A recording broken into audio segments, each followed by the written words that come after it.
Good morning, everyone. It is November 19, 2023. This is Man Coverage. This is Nate Digital and Johnny Bodyville. How are you doing this morning, James?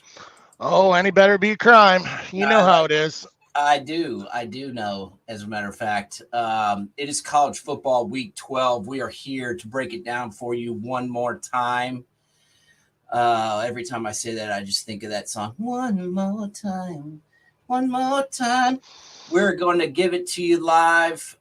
We got a lot of stuff to talk about today. We've got an interesting rundown, a lot of action in week 12 college football. Obviously, we got to start where kind of an unfortunate situation occurred yesterday. Of all the games to get hurt in, Florida State is not really facing a juggernaut in North Alabama at Doak Campbell Stadium yesterday. And Jordan Travis goes down with a grotesque injury.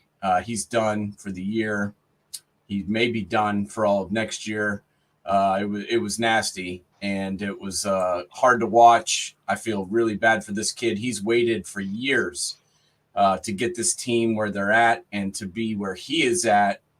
And now he's done. James, first off, what did you think when you saw that Travis was hurt and hurt bad? And where do the Noles go from here, bud? Well, I mean, their depth at quarterback was razor thin to begin with. I mean, Rodemaker is not nearly the quarterback that Jordan Travis is. But, I mean, you look at Jordan Travis as a whole, and compared to when he first started being the starting quarterback at Florida State, I'm not going to lie, that was rough. And it was encouraging to see how much his game developed to becoming a guy who really potentially could have been sitting in New York this year waiting for the Heisman Trophy. Now, do I think he would have won it? No, not this year. But seeing his progression over the past 4 years since the pandemic, I mean, how can you not be impressed? And to get knocked out of a game like that, I mean, heck, not only that, I mean, they potentially could get knocked out of the playoff just by that one move because he is that vital to that offense. Yes, I agree. Yesterday, Tate Rodemaker came in. He was actually the first recruit ever for Mike Norvell at Florida State. He's supposed to be the heir apparent to Jordan Travis, but let's be honest, I think he's thrown 70 passes in his career. He came in yesterday against North Alabama and was 13 of 23 for 217 yards, 2 touchdowns. But that's North Alabama. Yeah, it was good that he got some action, but this really, really hurts Florida State's chances of being the national champs, of getting into the college football playoff. They have got to play 2 more games, which is also, a negative for the Noles because they've got Florida in the rivalry week, easy for me to say, and then Louisville in the ACC championship, which we will get into championships for the conferences a little bit later. But they've got 2 more games. James, first off, are those 2 games still winnable for them? And do you think if they win both of them, they get into the playoff even without Travis? That's. Do I think they're winnable? Yes, I do. I think I would have said the Florida game would have been harder if Graham Mertz didn't get hurt yesterday, breaking his collarbone. Yeah. And Louisville somehow, unless they play Notre Dame, seems like games keep sticking around. I think Florida State could win both of those, but in all honesty, unless they go undefeated, they're going to need some help. And right now, if I'm on the committee, I'm not going to lie, I'd put Washington over Florida State just based on that information. I might put Washington over Florida State regardless. I personally would too, honestly. I mean, you look at the Pac-12 as a whole, top to bottom, that is a damn good conference. And you look at Florida State's schedule, I mean, what's their most impressive win? I mean, they don't have this juggernaut schedule that, I mean, yeah, they beat LSU, but that's their best win. Yeah. That is their best win, and that that was a good win, I guess. But we've seen that the defense for LSU is just non-existent, Yeah. more or less, and they're not good. So I don't know if that win is quite as big time as we originally thought. The ACC is definitely down. I mean, we thought UNC was a for real team. We thought Clemson was a for real team, kind of going into the season. Both of those teams have turned out to be somewhat frauds. So, who's good in the ACC, James? I mean, give it to me straight. Louisville's pretty solid, turned out to be a pretty solid football team. Who else do you like in that conference at all? I mean, Clemson's playing better football, but at the end of the day, it's still Clemson. I mean, you look at their running game between Maffa and Shipley, and the defense has stepped up, but I mean, we're still talking Clemson. North Carolina has been Jekyll or Hyde for some time now. I mean, this is a pretty weak ACC. I mean, I'm kind of shocked that North Carolina State didn't take that next jump up, because this would have been a year to do it. But I mean, Brandon Armstrong just did not fit that offense at all, which kind of shocks me, because him and Robert and I worked together at Virginia. Yeah, I kind of thought Armstrong would be a good fit there. Yeah. And would improve that team, but it never really worked out. They've struggled as we've gone along. So we'll have to keep. Go ahead. Before we get out of that, I mean, there's one team that honestly has impressed me in the second half and nobody's really talking about is Virginia. That Correct. Freshman Calandria has really been a spark plug in that offense. And if anybody has a chance to see him do it, I mean, they just look different, and there's a little more pep in their step. And you could see it's showing from a team that people thought was going to finish dead freaking last in the ACC, and they've knocked off some people this year. Well, and the year started off rough. Yeah. They played Tennessee in the opener and got shellacked. And obviously we've learned that Tennessee is not even close to as good as they were last year. And then, we watched them play yesterday, and they beat a good Duke team who was 6-4 at the time, 30, put up 30 points on that defense, which is. Yeah, no, I agree. Impressive. I agree completely, Nate. Absolutely. And moving on. Okay. I think we're having some technical difficulties there. Can you hear me, Nate? Yeah, can you hear me? Yeah. We just broke up a little bit there. I wasn't sure if it was me or you. So it was me.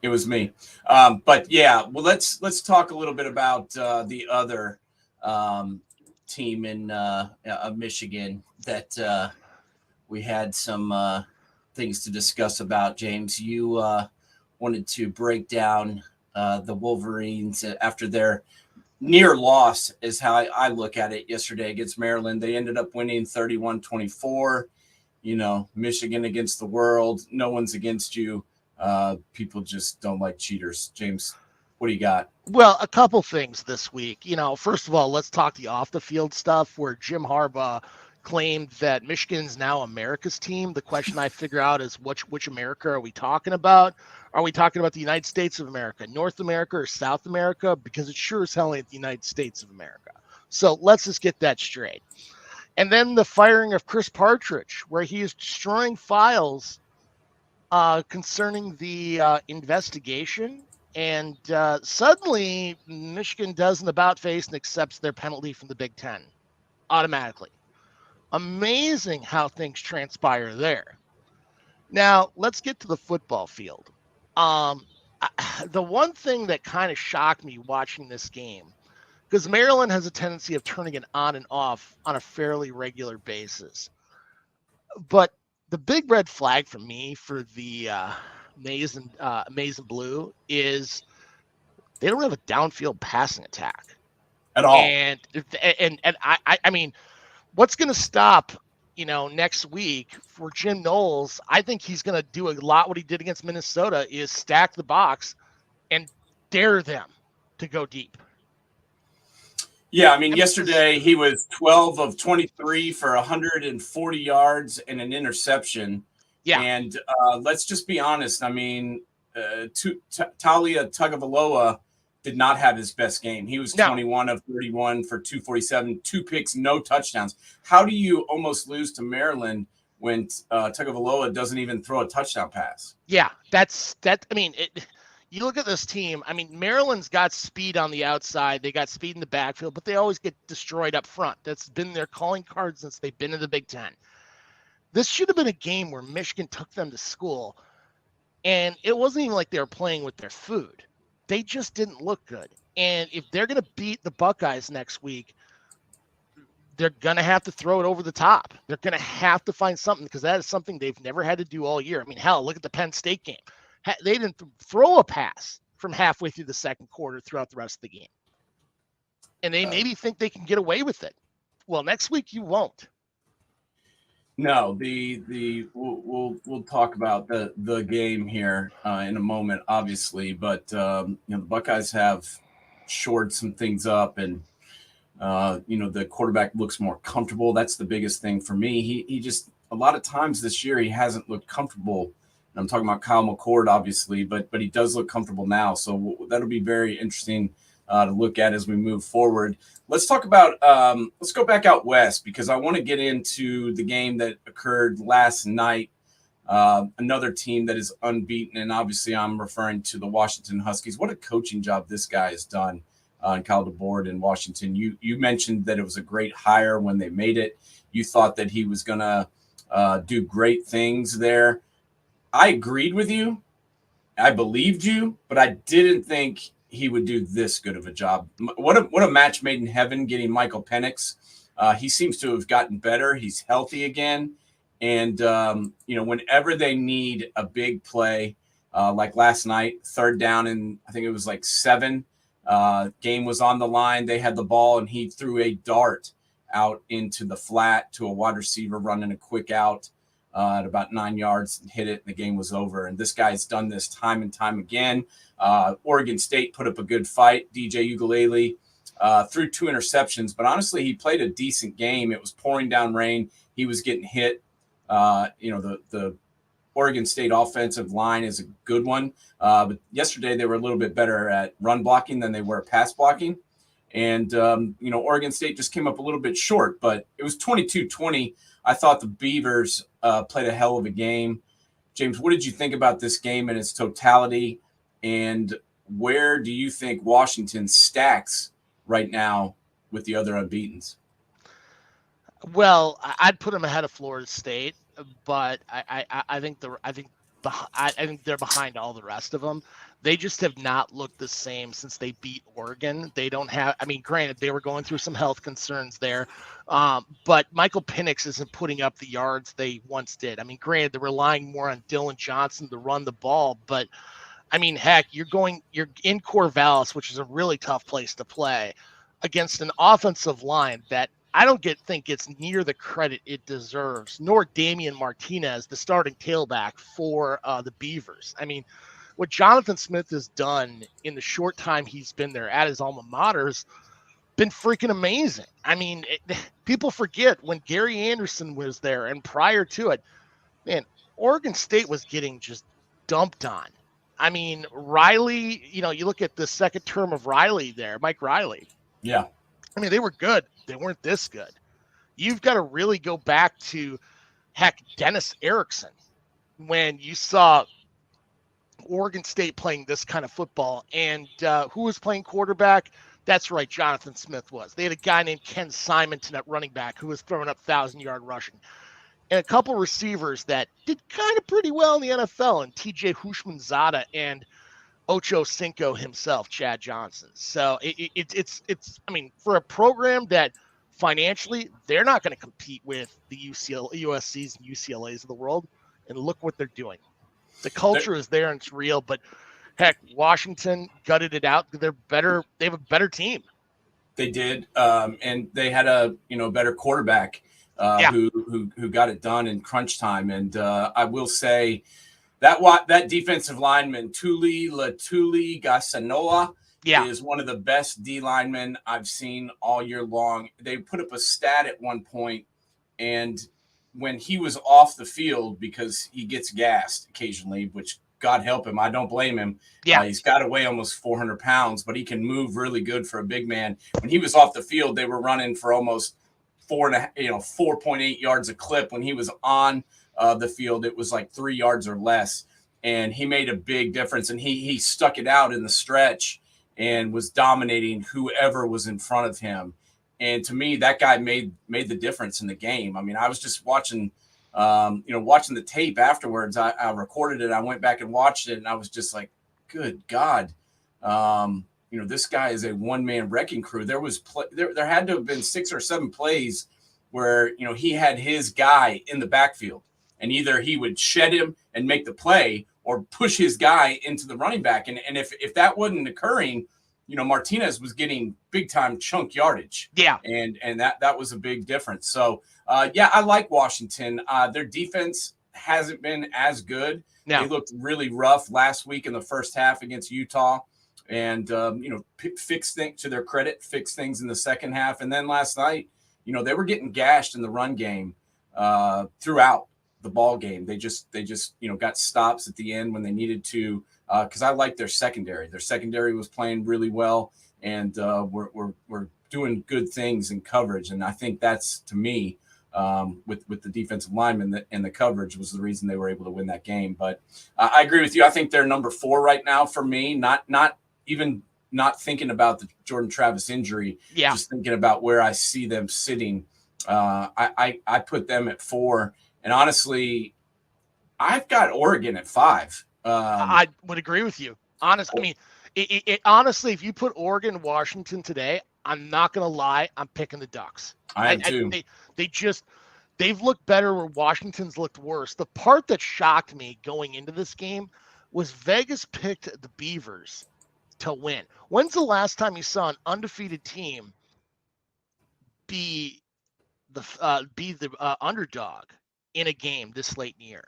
Yeah, I think it comes down to what the Beavers have done this year, and also them being at home. They've won a lot of games against ranked teams. People don't know it, but they threw up a stat during the game. They were like 18-1 at home over the past 2 years and past 2 or 3 years, and also had a winning record against teams that were ranked and even teams that were ranked in the top 10. So. I think that's one of the reasons they got the nod as the favorite. And hell, they lost by 2, so and had a chance to win at the end. So I give them credit. They were driving and trying to go down and kick a field goal to win by 1 point, and just couldn't pick up that last 4th down play. But like I said, it was raining really hard, and throwing the football looked like a difficult thing to do. Let's stay out west and talk about another game that occurred yesterday in the Pac-12 between 2 rivals, I guess, UCLA and USC. This was a game where we had heard rumblings all week about Chip Kelly potentially getting fired, and needed to win this game to save his job. I think he did need to win this game, but I think he made a statement by the way he won it. I mean, this was a beatdown at every single level. I mean, USC was just dominated from start to finish. And is it enough, James, do you think, for Chip Kelly to save his job? And what did you think about the performance that USC put up after, a lackluster couple of weeks?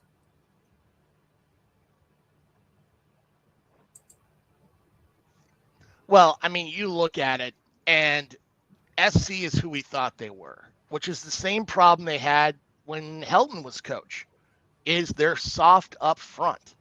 Well, what's the one thing you can't say about UCLA is they're soft. I mean, if you look at the losses this year, it is completely predicated on their quarterback play, which honestly I thought was going to take a step up between Garbers or Shield or Dante Moore.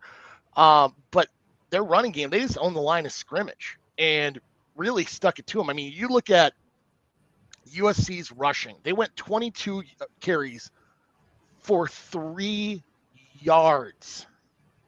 3. That's it. 3. UCLA had almost 200 yards rushing. Now, that is, I mean, as textbook can get, that you're losing the line of scrimmage play. And honestly, do I think that Chip Kelly deserves to be fired? No. I mean, granted, you keep hearing about if they fire him before December 1st, he's got an $8.5 million buyout. Afterwards, it's 4.5. Quite frankly, he fits better with what they're going to move into the Big Ten than USC does. I mean, I think USC is going to struggle mightily when they come into the Big Ten. What are your thoughts? Yeah, I agree with you. I think it's going to be a tough transition for both these teams. I mean, the travel alone is going to be difficult to deal with, not to mention the style of football is much different. And I think it's going to be a transition that's difficult, like I said, for both teams. But I think that UCLA is honestly the team that's more ready to compete in this new conference that they're heading to because of, like you said, the physicality. We saw them push around LSU. I believe it was at the beginning of last year. And it surprised both of us how UCLA's offensive line and defensive line were able to shove LSU guys all over the field. And we just didn't expect that. And I guess we're kind of surprised by how they were the much more physical team. And then Zach Charbonnet and some of the other guys running the football was impressive. And, I that's carried on. And as you mentioned yesterday, it certainly was a factor because, USC could not run the football worth a damn, and UCLA leaned on their running game. So I think that moving forward, I think it would behoove UCLA to keep their coach. I think, going through a coaching transition while you're trying to move into this new conference is a horrible idea. I think he's done a pretty good job. They're 7-4. They lost their quarterback, DTR, Dorian Thompson-Robinson, who started there over 4 years. And we knew that it wasn't going to be pretty from the quarterback position, but they've done a decent job, even though they've experienced some injuries. And like you said, the running game's been a staple for them. And I think the defense has been the highlight of UCLA. Really, you think about offense, you think about the run pass option, you think about the spread and what he does with it. But really this year, in my opinion, the big force of the UCLA team has been their defense. And that's what's been carrying them. Do you agree with that? 100% agree. I mean, you look back during the Terry Donahue days or the Bob Toledo days, I mean, there would be a running back out there like Kareem Abdul-Jabbar or Gaston Green, they always had that one running back, but it was the receivers you remembered, like Brian Polly-Dixon and Danny Farmer and J.J. Stokes.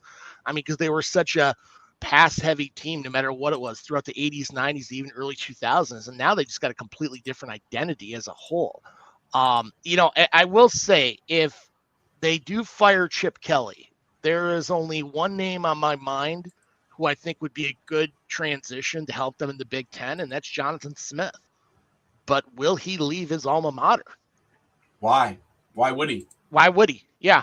I mean, I guess they could offer him more money, but, if it doesn't work out, then you're going to get fired and end up on the street. Whereas you're doing a fantastic job at your alma mater. They love you there. You obviously like it there.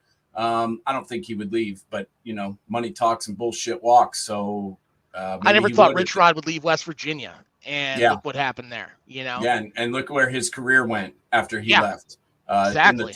In the toilet. He could not win a game at Michigan, a game of relevance. Then he went and tried his hand at Arizona, and things did not go well there.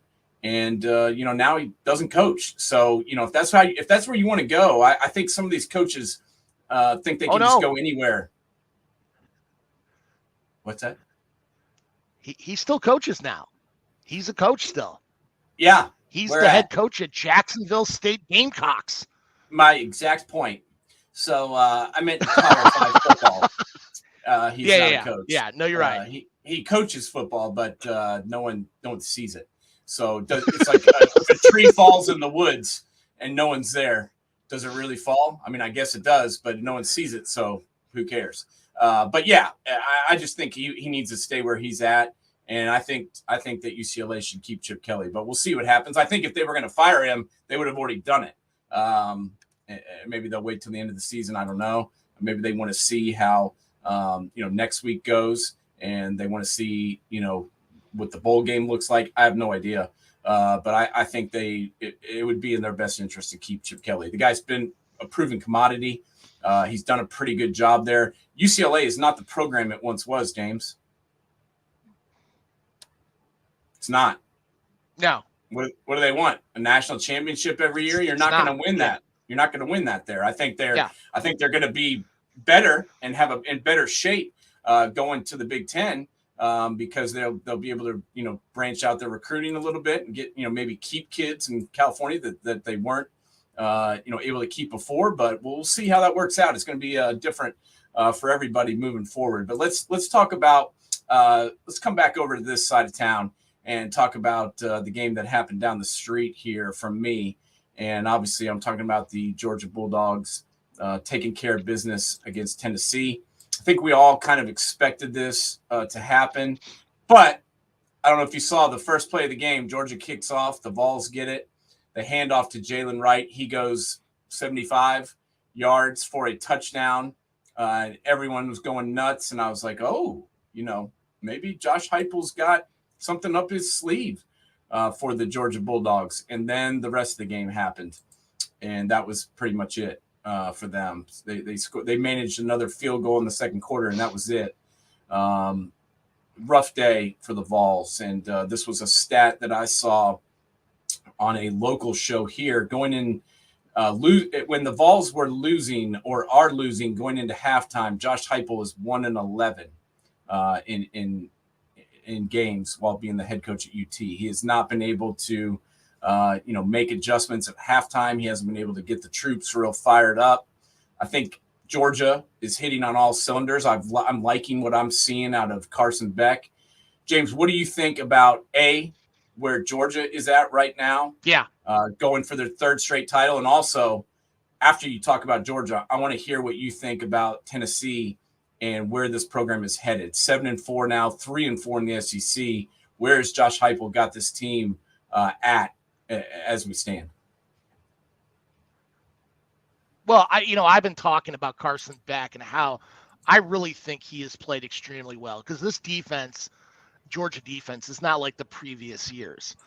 Sure, Brock Bowers is back, and that helps out quite a bit. But, another name that you hear, not as prevalently as Brock Bowers is Ladd McConkey, who didn't even play in this game. And you got Rosemary, Jack Saint went for 7 for 91 and 2 touchdowns. Dylan Bell, 5 for 90. They're throwing the ball a lot better and not relying as much on the defense. And they're playing good football. I mean, you look at the Georgia-Bama game in the SEC championship, it's going to be a freaking war. If you put a gun to my head and tell me who's going to win that game, not going to lie, I'm going to pick the Tide. I really think that this is the Tide year, but I think it's going to be a lot closer than what people think. And if some things, work out, there's a chance that even if Georgia loses, they could still get in. But whoever loses that game, they're going to need some help to get in, depending on who wins some of those conference championship games. Now, you look at Tennessee, and literally ever since probably 5 weeks ago, they have not been the same team. I mean, they barely beat Kentucky. Sure, they beat the crap out of UConn, but who hasn't? Yeah. But then, their defense completely went out, and they gave up 36 to Missouri and now 38 to Georgia. They relied on this defense and this running game, and they only got 60 yards rushing after the first 75-yard game to start off the game. Yeah, the first play of the game. You're not going to win. First play of the game. After that, total offense, you were under 200 yards. Where Georgia nearly went 550. Exactly, and that's what I wanted to get at, and that's what I wanted to talk to you about. And I'm really glad you brought those stats up and you brought that point up because that's where I'm going with this. What the hell's happened to this offense? You can't just blame Joe Milton, bro. No. Joe Milton is not. I mean, he's not the problem on this offense right now. The receiving group, hasn't performed, isn't as talented, and hasn't developed like they should. That goes up to the coach. The offensive line hasn't been as good. That goes to the offensive line coach, as well as that everything falls under the head coach. But the offensive line hasn't developed, hasn't gotten better.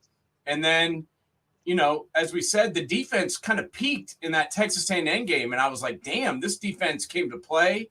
What a performance. Yeah. And then they've tailed off. That also goes back to coaching. So, what do we think right now about Josh Heupel and where he has this program going? And what do we think about him as a head coach? Because this is really his first go-round at a major Power 5 school, James. I know that UCF is a Power 5 school now, playing in the Big 12, but they're not. Yeah.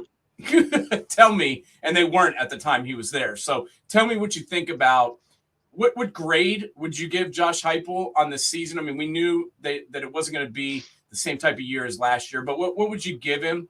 And what do you think about the prospects for next year looking ahead?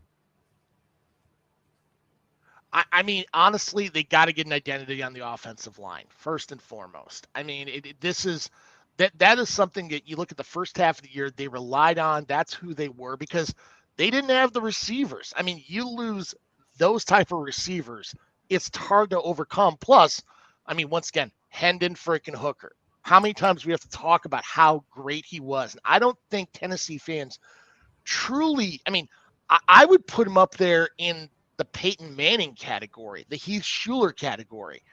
And I know that's probably a little sacrilegious because both of those guys are at the right hand of God in bowl history.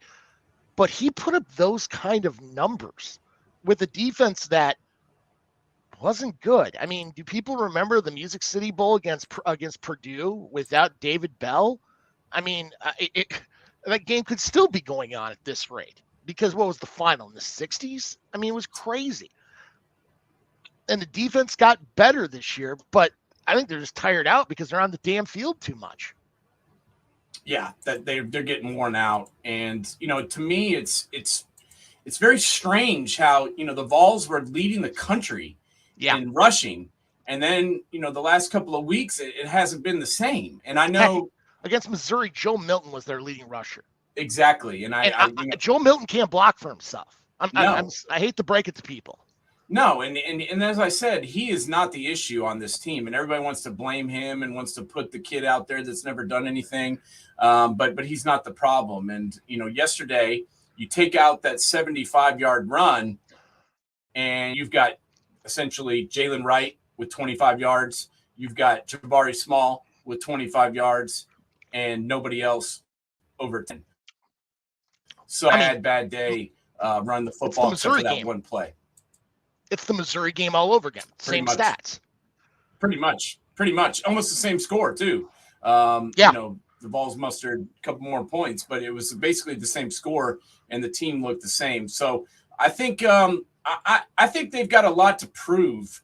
They'll beat Vanderbilt. They'll finish the year 8-4, which isn't that bad considering what they've lost and considering, Brew McCoy going down and all of that. If they can if they can show up and win a bowl game and finish 9-4, I call that a respectable year considering all they've been through. If they, get beasted down in the bowl game and finish 8-5, that could spell trouble for them. You agree with that? Yeah, I mean, honestly, it's going to really come down to matchups in bowl games because, I mean, you look at the ACC, it's really the SEC the same way. There's just no depth. The Big Ten, there's a freaking cliff. I mean, the only conferences out there that have some depth to them are the Big 12 and the Pac-12, and the Pac-12 is really deep. Yeah, I agree. 100%. And we're going to get into the conference talk a little bit more here in a minute. But I wanted, we kind of dove in the Tennessee Vols program and Josh Heupel. I want to dig into another team that I guess has been underperforming quite a bit. And I'm talking about the 6-5 Canes. The state of the Canes right now is no bueno. They actually put up a pretty decent fight yesterday against number 10 Louisville, but they came up short again. They're now 6-5. Obviously, that game against Georgia Tech will go down in infamy with trying to hand the ball off instead of taking a knee and fumbling it and then giving up 2 deep passes and losing the game. do you see anything out of Miami that leads you to believe they're heading in the right direction? And B, is Mario Cristobal doing a better job than Manny Diaz was? Because to me, he's not. What do you think? Are there some bright spots? Yeah. I mean, honestly, I look at Mark Fletcher Jr. I was really impressed watching him play, especially, after that first and second cut. He's got a really good explosion and was a spark plug on this team. Restapo, the receiver, really impressed me too as well. I mean, obviously, look at this game. He had remarkable stats. I mean, but the way he was setting up D-backs, getting open, was really impressive, considering Tyler Van Dyke has been an awful thrower. I mean, many cases, Restapo was wide freaking open. I mean, there are pieces there that I'm impressed with, but man, you look at Miami's crowd. I mean, they literally had buy one, get two free tickets, and still the place was empty. I mean, Miami's got to find a way to get a stadium in Coral Gables any way possible. They got to get something going because, I mean, nobody cares unless they're really winning. And it's the chicken or the egg scenario. Are you going to have it like the Orange Bowl before? Well, you got to win first. Well, you can't win if, that felt like a home game for Louisville, didn't it to you? It did, and that's what I'm asking. Is this the guy that's going to bring him back? Because I've seen no indication of that. And do they even stick with him long enough to give him a chance? You got to think him being alumni, they're going to give him 4. And I think he's one of the best coaches between the months of January and September. But his in-game strategy is god-awful. Horrible. I reflect back on, the game a couple years ago in the shoe where they came in with a fabulous game plan. I'm talking about when Mario Cristobal was the head coach at Oregon. Yeah. And they came in and had just a flawless game plan and executed it. I haven't seen that since with one of his teams. Not even close to that. And I don't know if that was, one-off or if he's able to replicate that and get that going forward. But I feel like it's not happening. Canes fans have been trying to get back since Larry Coker left, and it just hasn't happened. They've tried a number of different coaches. They've still actually been recruiting pretty well throughout this entire time. They just can't, for whatever reason, put it together on the field, and I'm not sure this is going to be the guy that does it. But I agree with you. I think he'll be back next year, but I can see them getting rid of him next year if things don't improve drastically. You agree with that? Yeah, well, I mean, there's one X factor that people aren't putting into consideration. And that's Central Florida. I mean, they've always viewed the big three as Florida State, Florida, and Miami. But if Miami doesn't get their crap together, I mean, Central Florida's got, or that Orlando area and Central Florida have been able to raise a crap ton of money. And if they could do the state of Miami and own the I-4 corridor south and instead make it the state of Central Florida, I mean, they have potential to do that because it seems like Florida, they got a good recruiting class, but are they making the moves to be better? Florida State, I question their depth. I mean, are they worlds better than they once were? Yeah. But the program that feels like it's on the rise right now is Central Florida. I honestly probably like their coach the best. Yeah.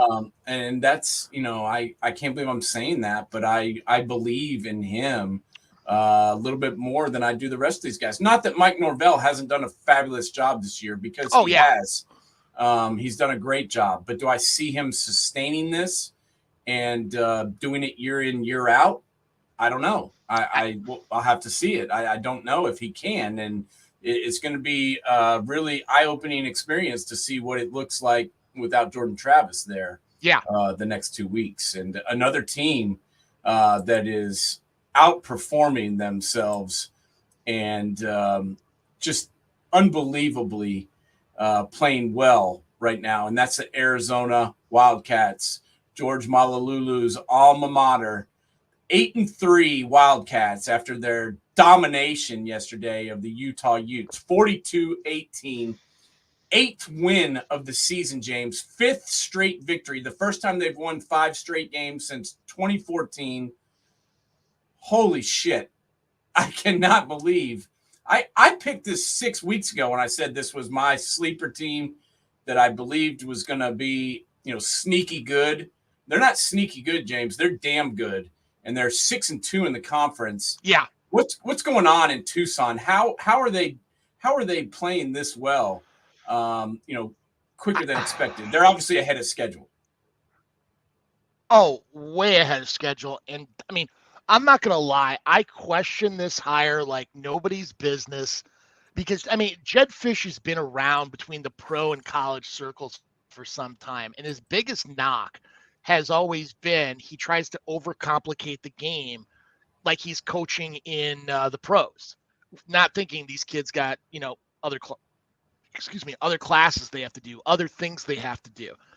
And he has caught fire and has been really a name. I mean, you look at he's a finalist for the Michigan State job. I mean, after Fafita became the quarterback there, he really took this team to a whole new level, and they freaking spanked Utah. And outside Oregon game, when has Utah gotten spanked ever? Oh, they put up a damn good fight against Washington a week ago. Exactly. And Arizona just piss pound. I mean, it was 28-7 at half. I mean, Utah, no matter who's playing anywhere, you know one thing, they're always going to be strong in the line of scrimmage. They're going to have a good defense, and they don't turn the ball over. Holy crap. I mean, Arizona dominated them from the jump. Yeah. I was blown away by how well this team played yesterday against a formidable opponent and a team that's won the Pac-12, I almost said the Big Ten, has won the Pac-12, a couple years in a row. And I'm talking about Utah. They won the big Pac-12 championship last year and, beat USC twice. And things haven't looked the same without Cam Rising, obviously. But this is still a good team. And to beat them like a drum is saying something and a huge statement for the Arizona Wildcats. And good guy they should be, man. I mean, I remember, probably most of the people watching the show do not, but I remember when Arizona had good football teams. And, I'm talking about Tony Bowie and Teddy Bruschi and, Dennis Northcutt, and the list goes on. They've had some talent go through there, and it's good to see them back. And I hope he stays and finishes this out and doesn't go to another spot, because it's hard to replicate these things. And sometimes, you do a great job one place, and as we talked about earlier in the show, you get somewhere else and it doesn't go as planned. So I hope he stays there and keeps this thing going for Arizona, who, as I said, won their 5th straight game for the first time since 2014. Any other games stick out to you, James, that we have not discussed yet from yesterday? Oh, I would be remiss if I didn't bring up a certain game on the Alabama Plains where a certain formerly independent school, now in Conference USA, walked in and literally kicked the ever-living shit out of the Auburn Tigers. And that's right. I'm talking about the Jerry Kill-led New Mexico State Aggies. Now, a couple people a few years ago when Jerry Kill got the job, were calling into the show saying I was full of shit that Jerry Kill could turn around New Mexico State. And I came out there and said it right off the bat. I'm like, he's got a real shot of going to a bowl game year 1. Hell, in year 2, he's got a chance of winning a conference freaking title at New Mexico State. They walked into the Plains, took their $1.8 million check, and beat the piss out of an SEC West team. You can't tell me that New Mexico State wouldn't be a bowl team in the SEC West. Diego Pavia, man, that kid's got stones. I love that kid. $1.84 million to get your ass kicked. I love it. Nothing makes me happier than watching Auburn lose. Nothing makes me happier than watching Auburn pay another team to come to their stadium, $2 million almost, and beat them down. But you're right. 9-3 at New Mexico State is just absolutely unbelievable. Derek Hill's a good football coach, okay? He's had some bumps in the road with his health problems and whatever, but this guy has always been a good football coach, and, it's an unbelievable job to win 9 games at that school, okay? I mean, Country Jer, it's funny as hell. Everybody underestimates this guy. But I go back to when he got hired at Minnesota. Man, I've never seen a guy win a press conference like that. I mean, hell, he talked about when he married his wife, he was the second choice, but he kept fighting. He went to dinner at her house when she was dating somebody else with their family and tells the father in front of the other boyfriend, I'm going to marry your daughter. I mean, if you don't love Jerry Kilman, you don't love football. How do you not cheer for this? I mean, I was excited for the freaking Motor City Bowl. I mean, how many people in the Big Ten are excited to go to Detroit for a bowl game? I'll give you a short answer. None. But the people in Las Cruces, man, it was like Christmas. It was like going to Hawaii, watching these fans so excited. And this year, they got a legit chance of winning a conference title. They've been to 3 bowl games total. Jerry Kill took them to one of them. They're going to go to another. He's been there 2 years, and he's doubled their bowl output. Yeah, no, and it's the real deal. I mean, he would have gotten none of the credit that he deserved unless they were able to come in there and play Auburn tough yesterday, but they didn't do that. They shellacked them and beat them 31-10. On the home turf there. And it wasn't just a fluke, man. It was an ass kicking. And this team, has had a good season. I mean, they're 9-3 now. Their only losses were at Liberty, at Hawaii, which, that's a tough flight. And, they lost the opener. So we'll give him credit where it's due and a phenomenal job. Before we get out of here, though, I do want to say that one more time, though. Auburn paid this team $1.84 million to beat the shit out of them in their own stadium. I would have paid money to have been there and gotten to just see their fans. I wonder if they went down and toilet papered Toomer's corner after the game. Oh, man. By the way, that just for those people at home, that's $60,000 a point that you paid to lose. They scored $61,000 per point for that $1.84 million. I like it. Hey, I like it. SEC. Yeah, the SEC, man, is not good this year, and very, very top heavy, and they've been that way a lot. And they get a ton of credit because of having Nick Saban in their conference. Yeah. But you take out those 8 titles or 7 titles that Nick Saban's won, and the conference isn't quite as impressive. So they should be thanking their stars for Nicky Satan coming to town, because he's certainly elevated that conference's viewpoint. Talking about conferences, before we get out of here, I do want to talk about the conference championships, where we think these games are going, who we think is still in contention at this point. Obviously, some of the games are already determined. Alabama's playing Georgia. You already gave your thoughts on that. You're picking Bama. I'm picking Bama also. As well as Georgia has played recently, I like Jalen Milroe better than I like Carson Beck. Even though he's looked good last couple of weeks, I have a hard time believing that someone's going to shut Milroe down. It's a lot closer than people. Yeah, it's a lot closer than people think. Like, honestly, this is going to be a game that's going to come down in the last 5 minutes, where if you asked me 2 weeks ago, I would have said Bama by 2 touchdowns. Yeah. Yeah, very close. It'll be a good game, but I'm picking Bama just because, the streak's got to end at some time. They've won, 28 straight? Yeah. Now they're in Georgia, and yeah. Shit, I guess we should probably give Kirby Smart a little credit for winning every game for 3 years when every team has been shooting for them as well. So kudos to them, although they have had an easy as shit schedule this year. So got to put that out there. But let's talk about the rest of the conference's games. I believe the Pac-12, we've already locked up Washington as one of the teams, and I believe as long as Oregon takes care of business, we'll see a rematch in that conference championship game. James, correct me if I'm wrong there. Yeah, no, I think you are right.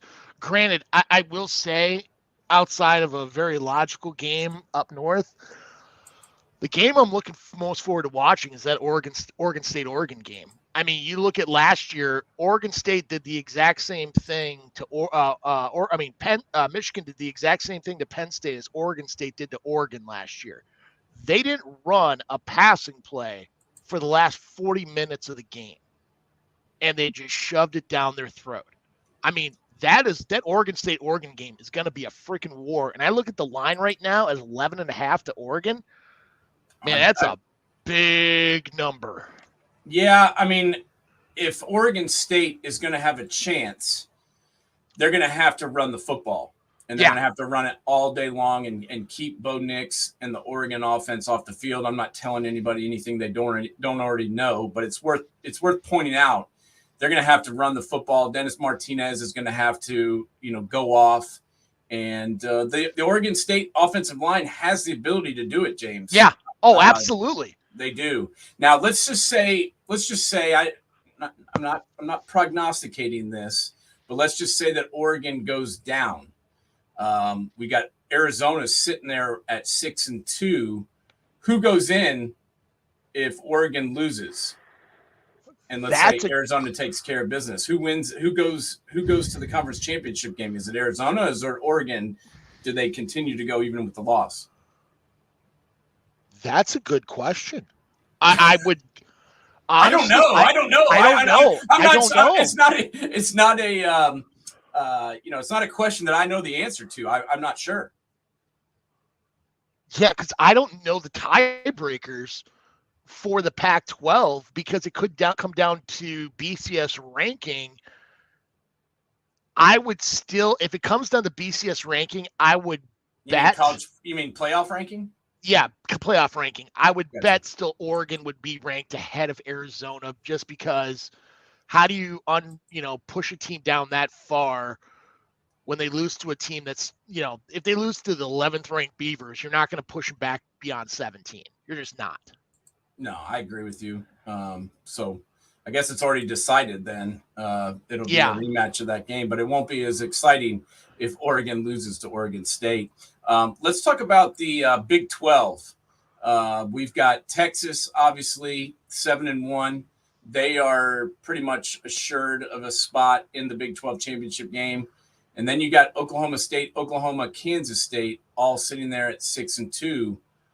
Who do you see playing Texas in this game? It's a great question again. Well, I mean, with the games next week too. I mean, we've got Oklahoma State is got at least. I'm trying to think of who Oklahoma State plays next week. I think they play BYU. Yeah, and then Oklahoma has one more game as well. They play TCU, and Kansas State also has one more game, and they play Iowa State. So it's kind of weird. I don't understand, why does Kansas State play Kansas the week before rivalry week? I was wondering that myself. And why doesn't Oklahoma play Oklahoma State during rivalry week? In Bedlam. Yeah, which it used to always be. Bedlam always used to be on that. Well, it did move for a while, but yeah, I never understood why they moved that around. That's another one I don't know, because every conference has got different freaking tiebreakers going in. Now I heard there was some big fight over comma that there was a misprint in the Big 12 rule book, and there was a comma in place that would have given Oklahoma an edge, but that got rectified. But I really don't know right now who would be that second team to play the Longhorns. But the Longhorns are definitely in. But honestly, I mean, I could see Texas losing that game. They just haven't put it all together. I mean, the best part about that team is their D line, specifically their interior D tackles. Now, if I'm Kansas State of any of those teams, I want that rematch because special teams kind of screwed them up in that game. And I think Kansas State can beat Texas, where Oklahoma State, who shows up? I Yeah. mean, Oklahoma State almost lost to Houston yesterday. Yeah, and they've been up and down. They've been Jekyll and Hyde all year long, and put together a nice streak there in the middle, but started the year rough, and had that huge stinker where they got blown out, a couple of weeks ago. I mean, that to me was just I couldn't explain that, where UCF beat them 45-3. Yeah. I have no idea. They had just beat Oklahoma the week before, 27-24, but they had dominated them, on the field as far as a physical standpoint goes. And they had beaten Kansas State, Kansas, West Virginia, Cincinnati, Oklahoma all in a row, and then get destroyed by UCF 45-3. So that made no sense. And I'm not sure who the second best team is I guess what my question is. I don't know. I would honestly say Kansas State. No. Of those three, I would say Kansas State. I mean, Oklahoma State's just too Jekyll and Hyde. Oklahoma doesn't scare me. Oklahoma doesn't scare me either. I mean, Dylan Gabriel's putting up remarkable numbers. Are they playing better than they did under Lincoln Riley? Yeah. But they don't scare me. They don't have like multiple receivers. Like you look at Farouk. I mean, Farouk and Stoops don't put the fear of God into you. They're a solid team. Hey, I'm glad you brought that up because before we go, I want to discuss for a moment Lincoln Riley. $12 million he gets to go to USC. They buy him a house in Malibu. They get him a plane, probably some women. I don't even remember all the things that were on this list, but it was lengthy. That much I know. And then he brings his, Heisman Trophy quarterback with him, and now they're 7-5. And let's be honest, bro, they could have lost that Colorado game. They went to double overtime against Arizona and won by 2 points. So they could be 5-7 really quickly. What about the Cal game? The Cal game, 50-49. They could be okay. They could be 4-8 really quickly. What do you think about the coaching job this guy's done so far at USC? I never understood the hire to begin with because their strengths were already his strengths and their weaknesses were already his weaknesses. I mean, unless you've been living under a rock, when he was coaching Oklahoma, they were soft. On defense, they were incredibly soft. Well, offensive line, they had some offensive linemen, but they weren't deep at Oklahoma. Now you go to SC, they're soft in their offensive line. Their defense is cryptically soft. I mean, whoever they bring in as defensive coordinator should be one of those guys that should be a drill instructor. Like the guy from Full Metal Jacket that's going to rip somebody a new asshole. They need Jerry Kill to come in there and kick somebody's ass. Yeah, I don't want that job. No. I don't want that job. That would be a brutally tough job to come in and try and fix this defense. And I guess I'm confused with you as well. They kind of paid Lincoln Riley like he had won a bunch of national championships, but he hasn't. So, well, we've seen that before. I mean, hell, someone's getting paid $76 million to sit on his ass. He gets paid $10,000 every night to fall asleep. Yeah, good for him. Hey, Jimbo, my hat's off to you, my friend. $10,000 to sleep at night, toughest job in the world.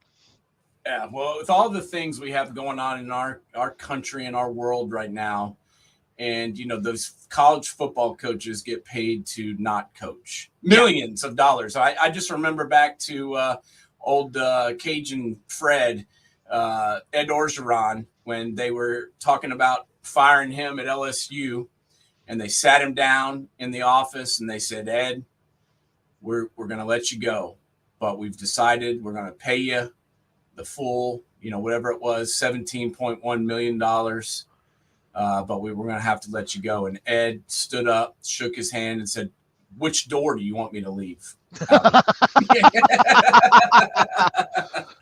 Because he knew he was going to be just fine with that parting gift. So we'll see what happens with USC moving forward. But so far, I'm unimpressed with that team and that coaching job. You're getting paid $12 million to get your ass kicked by UCLA.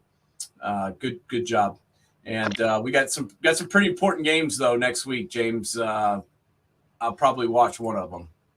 Oh, actually, I'm guessing. I'm guessing there's one in particular you're going to watch. Yeah. Actually, I probably won't watch because I'm going to be so damn nervous. I'll be pacing around in the kitchen more than likely. That is one game. I mean, I understand the tradition of the start time of that game, but why don't they make that a night game? Like, I know the Big Ten is always not like night games, but having that a 12 o'clock Eastern or 11 o'clock Central kickoff, I mean, you want that to be the primetime game because, let's be honest, that game's a war. I mean, there's no other rivalry that's in state. I mean, if you got in-state rivalries, that's one thing. But this is two multiple states. I mean, hell, they had a war over Toledo. Yeah, that is not a piece of property that is not a piece of property I would fight over. But yeah, it's going to be a good one. I'm glad that it's at noon because if we lose, I can go back to bed and try and forget about my life. So it's gonna be a rough one for me. By the way, if Ohio State does lose, and now I'm going back and forth after watching yesterday's game. Like I would have said Michigan beforehand going into this game, but now I don't know. If they do lose, you know that the Brian Day crap is going to start again. I mean, Ryan Day crap's going to start again. Oh, I know. Someone told me this yesterday at the card show I was at. He was like, "Oh, if you guys lose next week," he's like, "That Coach Day is going to be on the hot seat, boys." And I'm like, "What?" So what the hell are you talking about? He's 56-6. Well, yeah, but he's gotten his ass kicked by Michigan. It's like John Cooper. I'm like, John Cooper lost 9 times. Yeah. I mean, what are we talking about here? It probably will start, but it shouldn't. Coach Day has not only done a tremendous job coaching this team, he's also a very good human being who actually cares about other people and his players. So let me tell you this. If he were ever to get fired, he would be hired before he got home to drop off his brown box. So we'll see what happens there. But I hope they win because I don't even want to hear that shit. I makes me sick to my stomach. But we're done, man. Week 12 is in the books, and here we go. We got a rivalry week, and then we'll have conference championships, and then it'll be on to the postseason. So we're going to see some more firings taking place. Who is little prediction? Didn't tell James about this one beforehand, but who's next? Who's getting fired next? That's a good question. I would say Mark Halfley at Boston College. Okay, that's a good one. That's who I would predict. But you and I both know there's going to be a wild one that's going to come out of the freaking blue where you sit there and scratch your head and you're like, isn't that a little like overreaction type move? Yeah, there'll be some overreactions for sure, but I agree with that one. He's probably done at Boston College. It just hasn't gone his way. He's a good coach. It's just in this world, that's a hard job to succeed in. Correct. Where you give him better facilities, better money. I still think Mark Halfley's a hell of a coach. And in all honesty, if I'm Lincoln Riley, there are 3 names on my list. One is Dave Aranda, who should get fired. 2 is Jim Leonard, who I don't know if he's going to want to move to L.A. Yeah, I don't see that. But Mark Halfley would be a hell of a hire to take over that defense in L.A. I agree, and he certainly did a fabulous job the last time he was in Columbus at Ohio State. I think he may be one of those guys that possibly is more of a coordinator as opposed to a head guy. But I don't know if you saw. I know it was Georgia State, but Jaden Daniels had 8 touchdowns yesterday and over 500 yards of offense once again. This guy is still my Heisman winner. I just don't think Maserati Marvin is the best player in all of college football, in my opinion, but he doesn't have the numbers. They took him out in the second quarter yesterday in the Ohio State game, which they should have. But, he just didn't have much stats because he hasn't played past halftime a lot. And this kid in LSU, man, wow. Polls are close. He's won it. He's legit. I think he's the winner. I mean, Bo Nix has gotten closer and closer with each game, and maybe if Oregon, wins next week and beats Oregon State, maybe it comes even a little bit closer. But Jaden Daniels to me is the Heisman Trophy winner, hands down. As I said last week. I think you're gonna have 3 people in New York, but I think you're right. It is. Penix, Daniels. Yeah, and Penix. Penix. I said Penix. Penix, Nix. Daniels, Nix. I think Maserati Marv probably gets invited too, honestly, or at least he should. It's just become such a quarterback, kind of like how it used to be such a running back award back in the 90s. It's now turned into a quarterback award. I mean, outside of Devonta Smith, when could you go back and say a non-quarterback won it? It's been so focused on that. Marv's had a pretty good year. He averages 18 yards a catch. He's got over 1,000 yards, 13 touchdowns. But it's tough to win the Heisman playing wide receiver when you're double teamed every time and you go out at halftime. Yeah. It makes it tough, but I'm seeing mock drafts where he's going number 1. That's who I would take. Who else do you see as the next sure thing? Well, usually they overdraft quarterbacks, but the Bears are going to have the first pick, and they already got Justin Fields. Yeah, and Tyson Bagent. Yeah, I would go with Marv for sure, and they've got 2 picks, so maybe they take Marv at one of them. I definitely, that's who I would put on my team, especially with that trash group of wide receivers they have. So yeah. All right, man. Well, we're done. Cool. We will reconvene next week. Thank you for your efforts, and everybody out there, keep your chins up, and we'll see you next week.